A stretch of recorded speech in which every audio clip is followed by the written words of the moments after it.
What's up? It's Cecily J, and you guys, I only speak when I have something to say. So today I'm very excited to talk about this topic, obviously because I am a woman and a woman of color. These are the kinds of interests I have just in general, but Uber did release their diversity report and the gains were bleak. Bottom line, they need to do better, but you already knew that. So let's just kind of go through some of the highlights of what I was able to gather on the diversity report. I do have a link of that in the description so you can follow along that way, or you can just go look at it and not listen to this video. It's fine. But I wanted to just kind of share my perspective and my reaction to a few things that jumped out at me, and we can kind of go from there. So let me open this up really fast. So the things that stuck out to me is that they've been very creative in touting that there was a rise or gain in Black tech workers that's now up to 2.6%. But the real gag is overall, looking at the whole workforce, the amount of Black workers actually went down. So it's to say, as far as the tech goes, we've got more Black engineers, but across the board, the numbers of African Americans or people who are associated as being African or even probably Afro Latinos, I don't know, that number has gone down.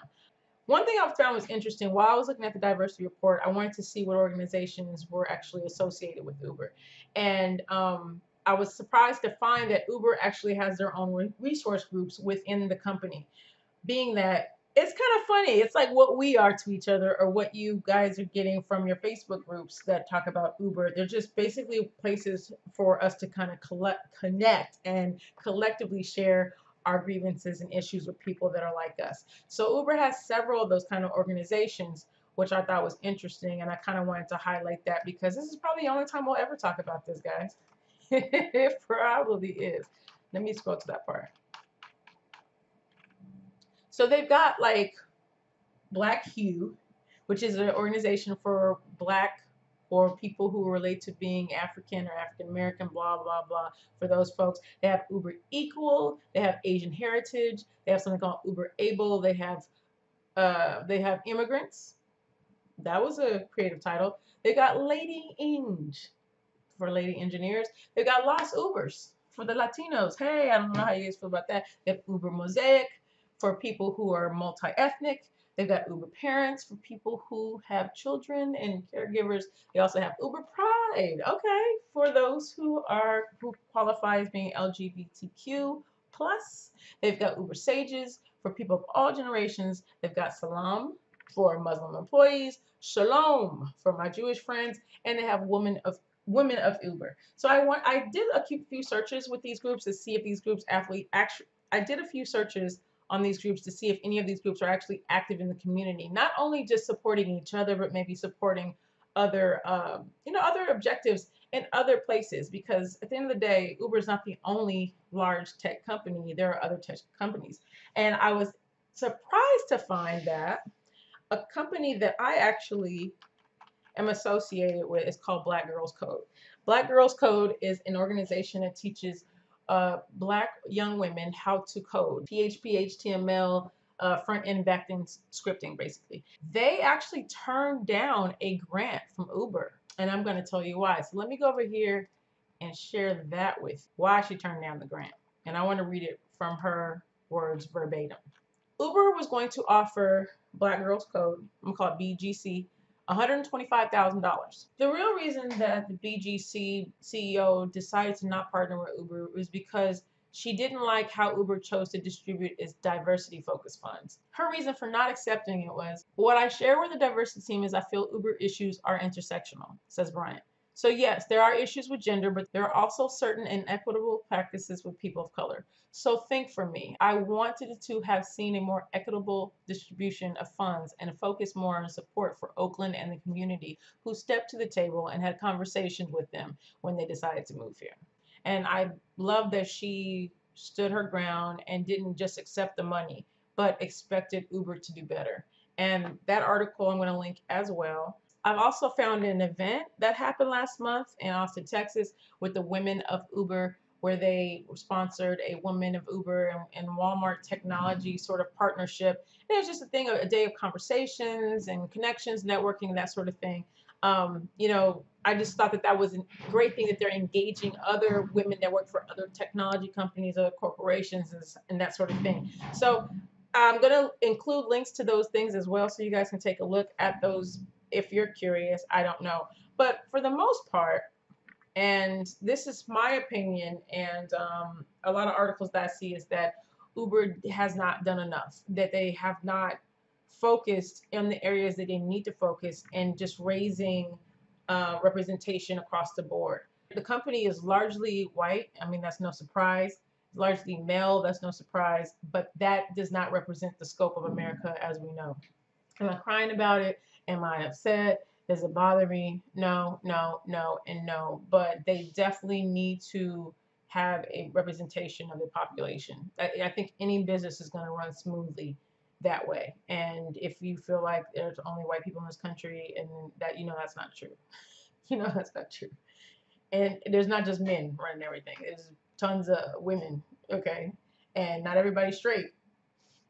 Some people are straight and some people are LGBTQ plus. Like, it's just, they are an innovative company and they need to definitely make sure that they represent society properly. So I'm going to leave all the links in the comments.